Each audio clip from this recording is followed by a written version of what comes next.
Hey, what's up? It's Madeline Paquette, and tonight we're talking wines from warm climates. This month's wine club features grape varieties that excel in warm climates from regions that are known for being warm. And I thought it would actually be a really great opportunity for us to learn a little bit more about what this topic really means and why is it so important for wine quality. So this month's club features South African wine, a Spanish wine, a wine from Central Coast California, and a wine from Victoria, Australia. Now, if you didn't already know, nearly all wines you will find in the marketplace today are derived from just one species of grapes. But the cultivars, be it Pinot Noir or Cabernet Sauvignon, have learned to grow up in different climate types and survive and thrive in those climate types, and that's where they do best. So the scientific community, at least in the wine world, has sort of identified four major climate types for growing wine. There is cool climates, intermediate climates, warm climates, and hot climates. Now, if you look at this chart, you'll see that the difference between a cool climate and intermediate climate, or a warm climate and a hot climate, is actually very close in terms of average temperature. So it means that if the temperature continues to rise and change over time, it will greatly affect the happiness and quality levels of our wines in years to come. So now that you know a little bit more about the science behind grape varieties and growing and climate types, let's dive into these delicious wines. And by the way, I still have a few slots left in this month's club. So if you're interested in joining, sign up. I'll leave a comment in the comments and in the description as well. Our first wine comes to us from Spain, from a region called Montsant, which you might not have heard of, but you've probably heard of their next door neighbor, Syrah. Now, this is Garnatxa and Carignan country, and this wine is 100%, at least that's what I think it is, 100% Garnatxa Negra, aka Grenache. Looking at this bottle, it's kind of funny because you look at it and you're like, who made this wine? Is it Sindicat Figuera? Is that who the producer is? Well, you gotta zoom into the fine print, and you can see it says it's produced, elaborated, and bottled by Aubax et Salons. And if you look up the info on that, you'll find out that this is actually a project kickstarted by René Barbier, a guy you should definitely know if you're interested in Spanish wines because of all the amazing stuff he's done around Priorat, northern Spain, like everywhere in Spain pretty much. And this is a really interesting story because Montsant is not as famous as Priorat, but has some excellent areas, particularly spots with higher elevation. And what's important about elevation is as you climb up in elevation, the temperatures get cooler and cooler. So one way to moderate temperature in wine growing in a hot climate is plant up high. And this area, this wine right here, comes from grapes that are grown at very high elevation in the Montsant region, one of the highest villages there. Enough talk, let's give it a taste. Let's take a look at the color. Wow, this wine has a lot of turbidity. I can really see that pigment in the color, although there doesn't seem to be too much pigment. This is definitely a key note for Grenache. It doesn't tend to have a lot of color. And this wine I would say is a pale ruby color. On the nose, wow, this smells like sweet raspberries, orange peels, almost like ruby red grapefruit, a little bit of hibiscus, a touch of vanilla, almost like rose pastille candy. And I get this kind of subtle note of schisty rocks. It's definitely got minerality in here, despite all that bombastic fruit that's flying out of the glass. All right, let's give it a taste. What really gets me is that pow of acidity that comes through on this wine, even from being a warm climate. Yes, it definitely has body, it definitely has alcohol, I can feel it in the back of my throat, but I would still say this is a medium-bodied wine. Tannin, relatively low. I do get this bitterness, this like subtle bitterness on the palate, but it's kind of contrasted by all the sweet fruit aromas that I smell. It is a dry wine. I would say acidity, even though it gets that pow of acidity, it's probably medium to maybe even medium minus. It doesn't hang out too long. And it's very juicy on the palate. It's fruity, juicy, fun, squashable wine. I'm really happy that we got this in our club because it's super fantastic, delicious. Grenache is one of those grape varieties that you'll find typically grows incredibly well in warm to hot climates. In fact, it doesn't really like to grow anywhere else. So if you start looking around the globe, you'll start to notice Grenache in these hot spots.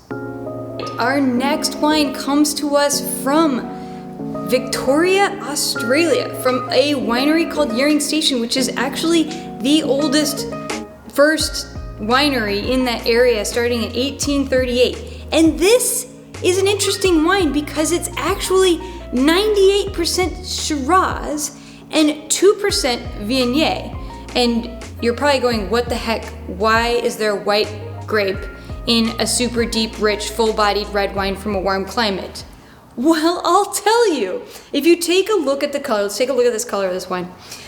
You know, this wine is a rich, deep color. It's probably a medium to deep purple, almost ruby color. And we look at that, there's actually just a lot of color coming through in this wine, even more so than some regular, just 100% Shiraz. And why is that? There's actually sort of a phenomenon that happens when you ferment, co-ferment a little bit of Viognier with your Shiraz or Syrah. And this was first discovered in the homeland of this grape in the northern Rhone region of France. And they maybe some white grapes threw in the fermentation and they were like, wow. Or maybe they just didn't have enough red grapes that year, so they cheated and threw in a few white grapes. But the color was actually deeper. So whatever phenolics are in the Viognier actually boost up the anthocyanin display in the wine in the Syrah. So very cool little thing going on here with this particular wine. Let's give it a sniff. This smells like Syrah. It smells like black olives. No joke. A little bit of rum cake, roasted plums, salty ham. It's very savory. A touch of allspice, some like charred, dusty earth. A little bit mushroomy. It's slightly turned in on the nose here. I bet it'll open up with a bit of decanting. Let's give it a taste. A lot bigger on the body. And we get tannin too. So, sweetness level, this is definitely a dry wine.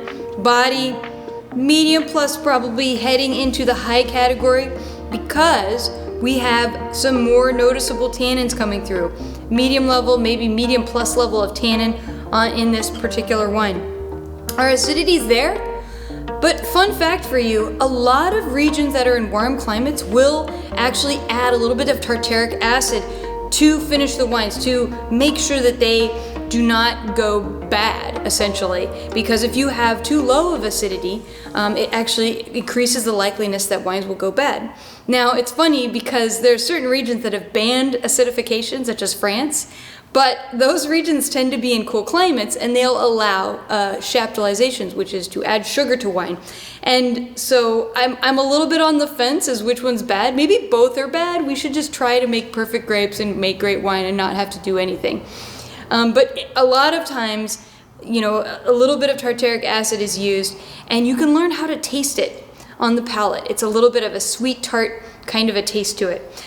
So this wine, delicious, it's juicy, it's a little bit salty on the palate, which is crazy, and it has this sort of sweet, savory style. I wrote down in my notes that I want to pair this with a Reuben sandwich, so yeah, definitely a Reuben would be great with that Thousand Island on top. Our next wine is a Cabernet Sauvignon. Definitely a grape that requires proper ripeness. And I mean lots and lots of sun and a fair amount of heat to get fully ripe. And so when we look at the color of this wine, let's take a look at this. I'll talk about the producer in a moment.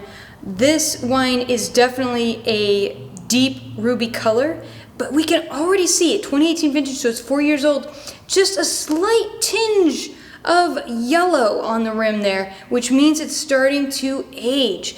Something that's very interesting for us to see from a wine coming from a warm climate. Coming from a warm climate, aging may be a little quicker. This producer, Eberle, has been in Paso Robles for a very long time, and Paso Robles, for the longest time, was just one appellation, right? It was just this huge area, actually. And what we've started to realize is the areas within Paso, it's actually very hilly in some areas and smoother and flatter in other areas. And so they've broken it up into multiple appellations. So if you really want to dive into Paso Robles wine, and I'd highly recommend it, it's a very phenomenal region in California, then knowing these sub-appellations, these sub-regions, these AVAs, in Paso will get you to the quality. Now, we're drinking Cabernet from Paso, but this region actually really is highlighted by its Grenache, Syrah, and Mourvedre and Syrah blends that are from this area.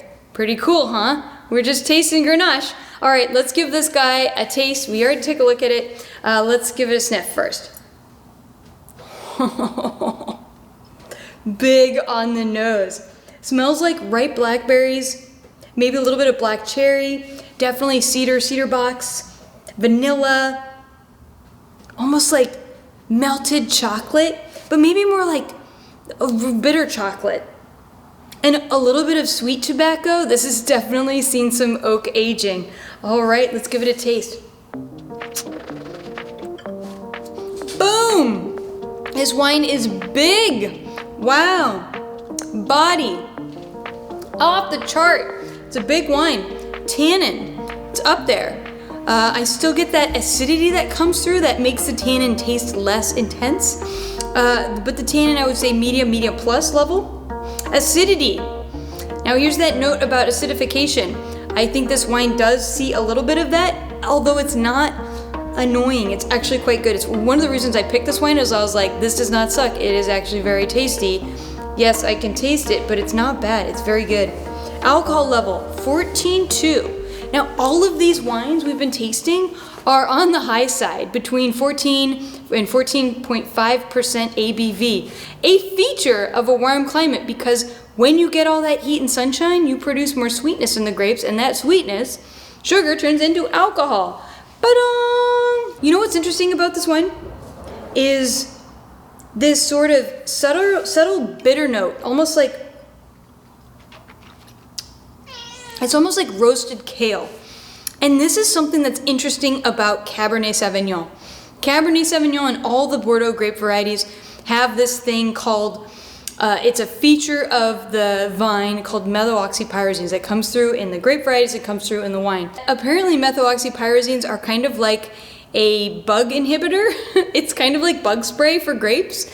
So they grow it in areas, it's sort of adapted in Bordeaux because Bordeaux is super humid, if you didn't know this, in the summertime, and there's bug problems and fungal problems and all this kind of stuff. And so these grape varieties grew up developing these green notes, and a lot of times you'll taste them as mint, or it'll be very herbaceous, almost like bell pepper, even in Cabernet Franc, for example. But in this wine, it's almost more chocolatey on the nose. It's less herbaceous and more like dark chocolate. And on the palate, the bitterness comes through as this like kale, like roasted kale note. A warm climate, we don't have to mitigate and worry about the methoxypyrazine smell so much because it's perceived as a negative trait in wine, even though it's natural, guys. It's totally natural. All right, our last wine comes to us from South Africa. Boakenhoutschkloof. Now this is a region. Now in South Africa, you go down to the Cape area, and in the Cape area, Western Cape, we find this region called Stellenbosch, and it's actually one of the oldest classic wine producing regions in South Africa. And if you didn't know, South Africa has been making wine a lot longer than the United States actually, because of the Dutch and the East India, the big spice company that ruled the world for many hundreds of years, and the shipping industry as well. So this area has been established for a very long time, and they've been trying to grow wine grapes of all kinds, and actually even developing their own to the climate, specific to the climate in South Africa. And if you can imagine, this area, It's very different than the rest of the world. It's actually where South Africa is, where the Western Cape is, it's the 7th floral kingdom of the earth. So there are plants that grow in South Africa that don't grow anywhere else. So this wine is also Cabernet Sauvignon, but in South Africa, we have soil types that are very, very old, in the numbers of 50 millions of years of age. So even though people would call this a New World wine region because grapes were imported here from somewhere else, it has a very old world style. That being said, it's quite warm here, so let's see how this wine does. Taking a look at this color, this wine is from 2015. Wow, this is really a deep ruby color, but I can see already that color changing on the rim a little bit in that yellow-orange hue. This is the wine that makes the club. This is the doozy right here. Wow. It smells like black currants, black cherries, a little bit of pencil lead, crushed gravel, green peppercorn. I even get this subtle diesel note, which I find really interesting. It's very dusty, like wet rocks, but like mud was thrown in there and they just like mushed it all around into a, you know, with a mortar and pestle. Yeah, I love drinking my mud. Wow, tannin, dryness, body, acidity, alcohol. It's got everything. This wine is definitely bone dry. That tannin is moderately high. I do feel it's starting to break up a bit. I think with the age of this wine, even though it's a young wine for Cabernet, Cabernet can last for decades. This warm climate, this vintage 2015 in Stellenbosch, we're feeling that tannins developing more towards the middle back of my palate, which could indicate oak tannins, but there's not a whole lot of teeth tannins, which I associate with grape skin tannins, generally speaking. Then we've got the acidity level is actually pretty moderate. It carries through, although I wouldn't say it's high by any means. It's definitely in the medium area. And then your body is super huge. This is definitely a big boy. This wine is perhaps the one that makes the entire club. It's just a fantastic example of Cabernet, and we're extremely lucky to have it in the club. It's hard to get this wine, especially now. So this is a great wine to taste to show you how amazing warm climate wines can be. All right, I hope you had fun tasting these club wines with me. Again, these are the club wines, and we actually have about 100 kits left and by the time that I'm launching this on YouTube. So if you're watching this and you've sort of been playing around with the idea of like, hey, maybe I'll join a wine club, check out the Folly Wine Club. We've been reviewed by Wirecutter, and people really like what we're doing because we actually put the education into our work. And I will say, next club after this one is going to be awesome, so you don't want to miss out. Definitely throw a subscribe if you like learning about wine. We'll teach you more. And until next time, happy drinking.